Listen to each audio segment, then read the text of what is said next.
So now, how would you like to know the psychology of why somebody buys and the motivation between what they choose to buy? Because there is a difference between the two. And there's also a specific behind this as well, and that is something about the selling process very few understand, let alone teach. You see, the bottom line is that before anybody buys something, they want to discard something else, or at least upgrade on something they perceive may not be doing as well as they would like it to. And the operative word here is that they perceive. Yep, it's all about perception. So let me share the secret with you, because the bottom line is, before anybody buys something, they'll want to discard something else. That's right.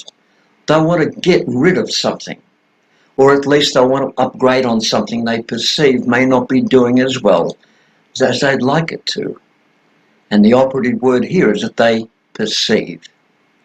Yes, what people do is all about perception. And to explain it further, say if somebody is wanting to upgrade a car, well, their reason behind this is always going to be based on perception, because they'll perceive they'll get more mileage from a new car, a better ride, a more comfortable ride, a more prestigious ride, and a lot more safety features than what they have now. Now, these may all be true, but they're based on the individual's perception, even if these points to upgrade may be thought of being based on fact.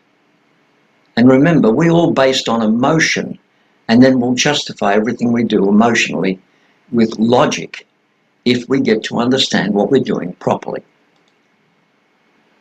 And the same applies if you're buying a new television set. And here again, the reason people buy is always based on perception, because they perceive they'll get a better picture or a sharper picture, more or updated features and a lot more technology. Now, all of these may be true, but again, I say each of these are based on the individual's perception.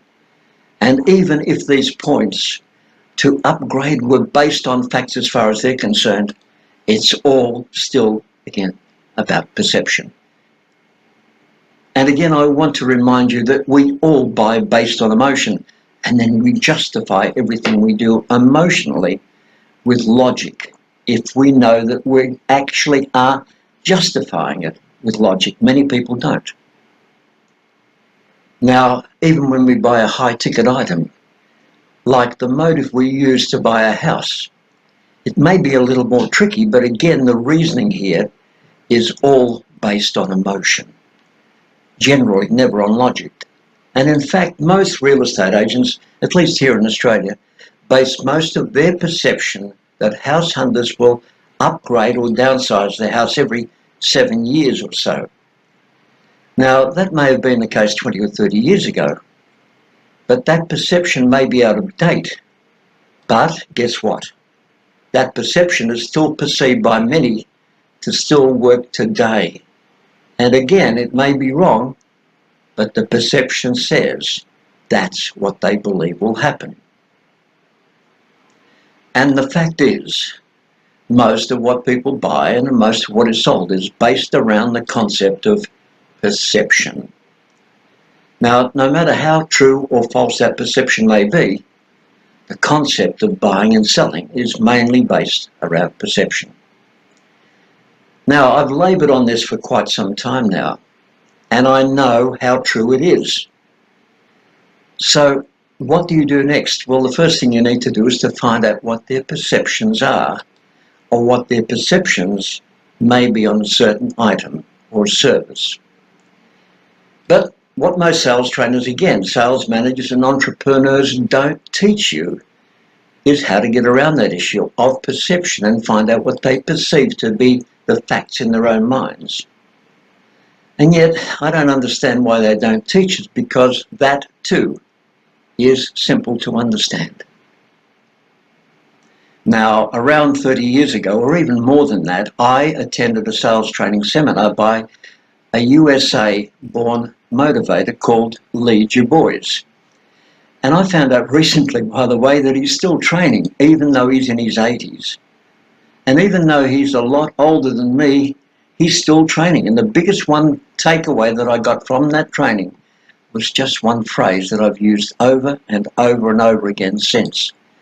And that phrase was, you must have a reason for saying that. Do you mind if I ask what it is? And you know what? I found that phrase is so adaptable. You could also say, you must have a reason for thinking that way. Do you mind if I ask what it is? Or you could even say, you must have a reason for knowing why that is fact. Do you mind if I ask what it is? Now, how good and how powerful are those three phrases? That's why I've been using them for the past 30 years and more, and I've really got to say, thank you, Lee Dubois. It's been a real wonderful journey because of what I've learned from you. Now, no matter what they say, you need to thank them for what they've just said. And I would also add this, because this will make it even more powerful. I appreciate you sharing that with me. Now, knowing what you've shared with me, where would you like to go from here? Or you could also do this. I appreciate you sharing that with me. Now, knowing what you have shared with me, where would you like to take it from here? You see, whichever of those phrases you use, once that's been said, you let them talk. And all you have to do from time to time is add one or two phrases. And I'd add phrases like this, or you even add both phrases if you like. Is there something else you'd like to tell me? Or you can say, I appreciate you sharing that. And then you close with, may I share what I feel we should do right now? You see, you don't need to shy away from anything they perceive to be the truth, or even their perception of the truth. A smart salesperson will work with it, and when they do, they sell a lot more. Now that, to me, is something else you can use without too much additional work and effort on your part, isn't it? And everything I've shared so far with you, you'd have to agree it's not too difficult to work at or to apply into your current repertoire. And that's why I'm teaching it to you, because the purpose of this is to help you increase your sales by over 300% over the next 90 days. And the more I'm sharing, the more you can see that that becomes a doable factor. And that's what you have to do, is to make it doable. Then, no matter what they say, thank them for what they've just said. And then add, I appreciate you sharing that with me. Now, knowing what you have shared with me, where would you like to go from here? Or what would you like to do from here? You see, once you say either of those two, let them talk, and then from time to time, add one or two of these phrases, or even both of these phrases. And that is there anything else? Or, I appreciate you sharing that with me.